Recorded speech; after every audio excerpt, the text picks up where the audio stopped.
Hello बच्चों, welcome to alluring शिक्षा द्वार। इस वीडियो में मैं आपको बीएड की काउंसलिंग के बारे में पूरी इन्फॉर्मेशन दूंगा और साथ में मैं बताऊंगा कि आपको कौन कौन से डॉक्यूमेंट अपलोड करने हैं, किस तरह से अपलोड करने हैं। बहुत सारे बच्चों के मन में डाउट होगा कि सर ये counselling one, round to, round three का क्या मतलब है। ये सारी इन्फॉर्मेशन मैं आपको यहाँ पर देने वाला हूँ और एक दूसरी वीडियो भी आपके पास जल्दी ही आएगी जिसमें मैं एक लाइव में आपको अकाउंट क्रिएट करके उसमें डॉक्यूमेंट अपलोड करके भी दिखाऊंगा किस तरह से करना है।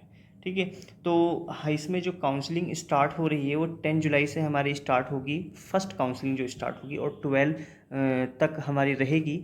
इसमें आपको अकाउंट क्रिएट करना होगा और सारे के सारे डॉक्यूमेंट वगैरह अपलोड करने होंगे।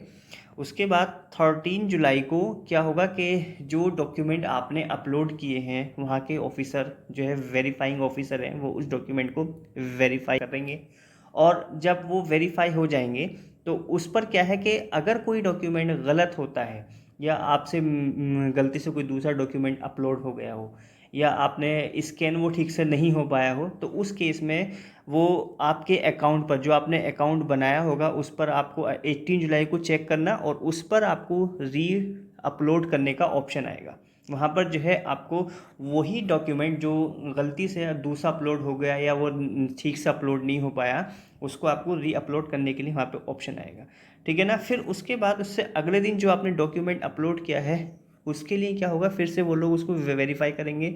अगर वो वेरीफाई हो जाता है तो उस केस में क्या होगा कि 20 जुलाई से लेकर के 21 तक क्या रहेगा कि उसमें आप जो लिस्ट फर्म लिस्ट वन जो होगी उसमें आपका नाम आ जाएगा। अगर उस लिस्ट में आपका नाम आ जाता है तो उस केस में क्या है कि इसका मतलब है आप वहाँ पे एलिजिबल हैं एडमिशन के लिए। ओके, और उसके बाद फिर 22 से 24 तक क्या है कि आपको एडमिशन फ़ी पे करनी होगी।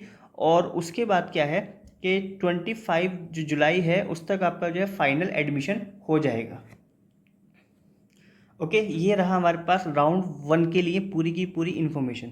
सेम थिंग रहेगी राउंड टू के लिए, सेम थिंग रहेगी राउंड थ्री के लिए, बस डेट हमारी चेंज हो जाएगी। अब बच्चों के सवाल यहाँ पे ये आते हैं कि सर ये round one, round to, round three क्या है। तो देखो बच्चों, जिन लोगों का कंफर्म एडमिशन है उनको तो इसी राउंड वन में चाहिए कि आप एडमिशन लें। ठीक है ना, इसी में अपियर हों और इसी में एडमिशन लें। और जिनकी वेटिंग लिस्ट है तो उनको भी चाहिए कि इसी राउंड वन में आप जो है अपियर हों। क्योंकि अगर आप राउंड वन में अपियर हो जाते हैं उसके बाद अगर आपका वो एक्सेप्टेंस नहीं होता है तो उस केस में वो आपको ऑप्शन देंगे राउंड टू के लिए। और अगर राउंड टू में भी नहीं होता है तो वो राउंड थ्री के लिए ऑप्शन देंगे आपको। ठीक है ना। लेकिन अगर आप वेट करते हैं राउंड टू या राउंड थ्री का तो उस केस में फिर आपको दिक्कत होगी, फिर आपको नहीं मालूम होगा कि आपको कौन से राउंड में जो है काउंसलिंग करनी है। तो इस वजह से आप जितने भी आप इस वीडियो को देख रहे हैं, चाहे आपका कंफर्मेशन हो या आपकी वेटिंग हो, दोनों ही केस में आपको राउंड वन में अपियर होना है। जब आपका एडमिशन हो जाएगा और फीस सबमिट हो जाएगी उस केस में क्या है कि जब आप काउंसलिंग के दौरान जो आपने कोर्सेज की चॉइस दी होगी और आपकी मन मर्जी कोर्स में आपका एडमिशन नहीं हुआ होगा बिकॉज वहाँ पे सीट खाली नहीं होगी, तो उस केस में क्या है कि जब आपका एडमिशन हो जाएगा और कोई सीट आपको मिल जाती है मन मर्जी कोर्स में तो आपका ऑटोमेटिकली उस कोर्स में अपग्रेडेशन हो जाएगा। ठीक है ना। तो इसमें आपको फिर कोई काउंसलिंग करने की ज़रूरत नहीं होगी, ना ही कोई जो है आपको फ़ीस वगैरह भरने की ज़रूरत होगी, इसी में हो जाएगा। ठीक है।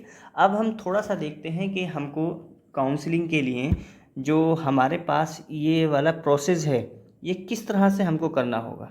ओके, तो इसके लिए क्या है कि आपको सबसे पहले आप जब साइट पे जाएंगे amucontrol.exam.com पे जब जाएंगे तो वहाँ पे काउंसलिंग का ऑप्शन आएगा इस तरह का ये वाला जो ऑप्शन है।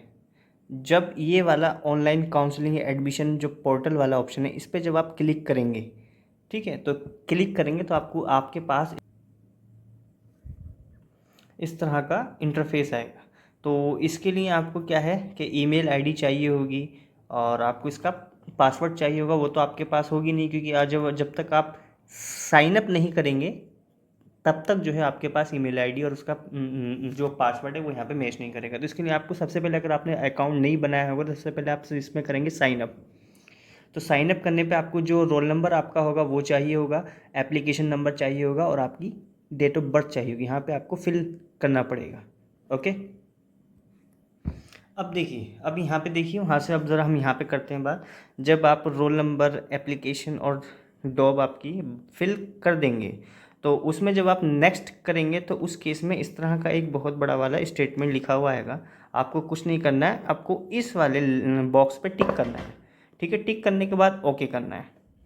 ओके, उसके बाद क्या है कि उसके बाद आपको एक मोबाइल, आपका ईमेल एड्रेस यहाँ पे चाहिए होगा, आपका होना चाहिए, और आपका एक मोबाइल नंबर भी यहाँ पर चाहिए होगा। उसमें 91 आपको ऐड नहीं करना है स्टार्टिंग में, ये आपको ध्यान में रखना है। उसके बाद इस पर क्लिक करके आपको क्या करना है, ईमेल आईडी को भी वेरीफाई करना है, मोबाइल नंबर को भी वेरीफाई करना है। वेरीफाई करने का मतलब यह है, अगर आप ईमेल आईडी को करेंगे वेरीफाई तो आपके ईमेल आईडी पे ओटीपी आएगा। अगर आप मोबाइल नंबर को करेंगे तो वेरीफाई मोबाइल नंबर पे आपका ओटीपी आएगा। इस तरह से यहाँ पे ओटीपी फिल करने के बाद आपको करना होगा इसको यहाँ से करेंगे वेरीफाई। उसके बाद क्या है, जब आपका ईमेल और मोबाइल नंबर वेरीफाई हो जाएगा, यहाँ पे इस तरह से लिखा हुआ आएगा, तो उसके बाद क्या है, इस वाले कॉलम में पासवर्ड वगैरह एंटर करना है। कोई भी 6 कम एटलीस्ट कम से कम 6 कैरेक्टर हमारे होने चाहिए उसके अंदर, वो आपको लिखना है यहाँ पे। उसके बाद यहाँ पे ओके कर देना है, और यहाँ पे आपको कैप्चा जो है ये भी फिल करना पड़ेगा। उसके बाद क्या है कि इसमें जब आपकी ईमेल आईडी बन जाएगी तब करना पड़ेगा आपको लॉगिन। और जब लॉगिन करेंगे तो जो ईमेल आईडी आपने दी होगी वो, और जो पासवर्ड आपने दिया होगा वो दोनों के दोनों फिल करने के बाद आपको यहाँ से लॉगिन करना है। अब जब अगर आप मान लीजिए पासवर्ड भूल जाते हैं, तो पासवर्ड भूलने के केस में आप यहाँ से उस पासवर्ड को रीसेट कर सकते हैं। ठीक है ना, बहुत आसान है। आप अपना ईमेल एड्रेस डालिए, आपके ईमेल आईडी पर उसका जो है नोटिफिकेशन या ओटीपी आएगा, और वहाँ से जो है आप फिर जो है आप उसको रीसेट कर सकते हैं। ओके, अब डॉक्यूमेंट अपलोड करने होंगे। अब यहाँ पे जब डॉक्यूमेंट आपको अपलोड करने होंगे तो उसके लिए क्या है कि उसको आपको कोर्स चूज़ करना होगा आपको। ठीक है, आपको कि किस कोर्स में आपको एडमिशन लेना है। ठीक है, आपको जितने कोर्स में एडमिशन हर किसी कोर्स के लिए अलग अलग आपको डॉक्यूमेंट अपलोड करना होगा। इस तरह से ये चीज़ें हमारे पास यहाँ पे आपको कोर्स चूज़ करना होगा जिस कोर्स में आपको एडमिशन लेना है। उसके बाद क्या है कि इसमें जो है आप जो भी डॉक्यूमेंट अपलोड करेंगे वो आपके कैसे होनी चाहिए, कलर कॉपी होनी चाहिए। अगर किसी डॉक्यूमेंट के दोनों साइटों पर छपा हुआ है तो दोनों साइटों को स्कैन करने के बाद अपलोड करना है, और अगर एक साइट खाली है तो उसको अपलोड नहीं करना है। ठीक है ना, तो यहाँ पे आपको फ़ोटो है जो भी है, मान लीजिए मैं आपको दिखा देता हूँ। फ़ोटो अपलोड करना है, हाई स्कूल की मार्कशीट करनी, ग्रेजुएशन जो भी है फ़िलहाल ये सारे के सारे आपको अपलोड करने हैं। बीएड वालों के लिए आपको मैं कहूँगा कि उसमें देखिए आपको हाई स्कूल की मार्कशीट अपलोड करनी है। अब ध्यान से सुनो, यहाँ पे बच्चों को दिक्कत आती है कि सर हम कहाँ तक की मार्कशीट, कौन कौन सी मार्कशीट अपलोड करनी है।